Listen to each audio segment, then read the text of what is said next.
पता है भारत अभी तक विकासशील देश क्यों है? क्योंकि इसको विकासशील बनाए रखने में हमारा सबसे बड़ा सहयोग है या हमारी सोसाइटी का ही सबसे बड़ा सहयोग है। लेकिन आप बोलोगे ये कैसे? तो देखिए, भारत में कुल जनसंख्या लगभग 48 से 50% पॉपुलेशन महिलाओं की है, लेकिन हमारी सोसाइटी या हमारी पुरानी विचारधारा ने दुनिया भर के तमाम उच्चतम आयाम और इनोवेशन एंड रिसर्च से बहुत दूर रखा है। क्योंकि भारत में ज्यादातर लोगों की यही मान्यता है कि महिला तो सुंदर सुंदर और कोमल कोमल बने रहने के लिए है, यानी सिर्फ और सिर्फ प्रसूति के लिए है, सिर्फ बच्चे को जन्म देने और उसका लालन पालन करने के लिए ही बनी है। और देश की लगभग आधी जनसंख्या होते हुए भी, यानी 50% ऑफ द वुमेन होते हुए भी, पूरे देश की लगभग 80% जीडीपी में ही महिलाओं का योगदान है, जो कि दुनिया भर के तमाम देशों में से सबसे कम प्रोपोर्शन है। कि हमारे देश में महिलाओं की कितनी सहभागिता है और इसके क्या क्या समाधान हो सकते हैं, इसकी चर्चा भी वीडियो के एंड में जरूर करें। देखो, यूएनडीपी की इस रिपोर्ट में जेंडर इनइक्वलिटी इंडेक्स 2022 के अकॉर्डिंग लगभग 193 देशों में से हमारे देश की रैंक 108 पर है, जिसमें फर्स्ट रैंक डेनमार्क की है। जो कि ये रिपोर्ट दिखाती है कि किसी भी देश में पुरुष और महिला के बीच में कितनी इनइक्वलिटी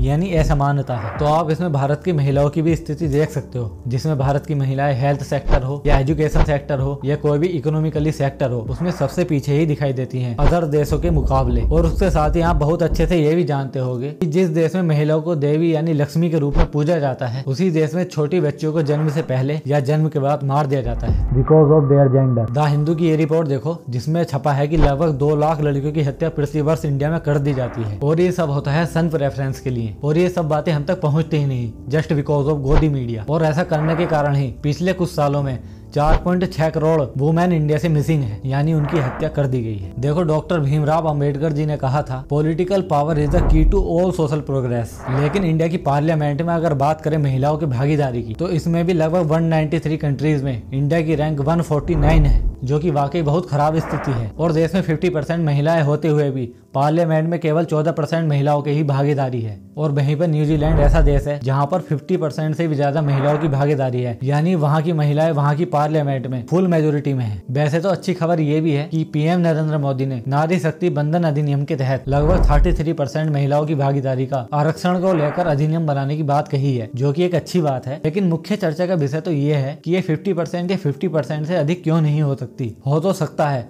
बस महिलाओं को आवश्यकता है अपने आप को शिक्षित करके वे अपने आप को आगे बढ़ाकर पूर्ण रूप से हर क्षेत्र में सहभागिता दिखाने की। और वहीं पर बात करें लिटरेसी रेट की, तो आप देख सकते हो कि पोस्ट इंडिपेंडेंट भी क्या स्थिति है देश में मेल और फीमेल की एजुकेशन को लेकर। अगर सबको कंबाइंडली जोड़कर देखें तो 2011 की जनगणना के अनुसार केवल 64.63 महिलाएं ही लिटरेट हैं, और वहीं पर मैन एजुकेशन लिटरेसी रेट 80.88% है। तो यहाँ पर भी आप gender inequality gap in education देख सकते हो। और ऐसे ही तमाम क्षेत्र हैं जिसमें महिलाएं कहीं ना कहीं पीछे छूटती ही जा रही हैं, और जिसका सबसे बड़ा कारण है देश में लड़कियों के लिए लिबर्टी एंड सिक्योरिटी का प्रबंधन न होना, जिसके कारण महिलाएं मुख्य धारा से बहुत दूर हैं। तो आइए फाइनली अब बात करते हैं कि आखिर क्या क्या समाधान हो सकते हैं महिलाओं को भी राष्ट्र के निर्माण में सहयोग देने के लिए, ताकि हमारा देश भी एक उन्नत राष्ट्र की तरह आगे बढ़े और पूर्ण विकसित होने की कगार पर पहुंचे। फर्स्ट तो है, सबसे ज्यादा वुमेन एजुकेशन पर हमको ध्यान देना होगा, और ये संभव है केवल महिलाओं द्वारा उठाए गए अपने कदम द्वारा, टू एजुकेट हर सेल्फ, जिससे महिला इकोनॉमिक एम्पावरमेंट के साथ साथ ही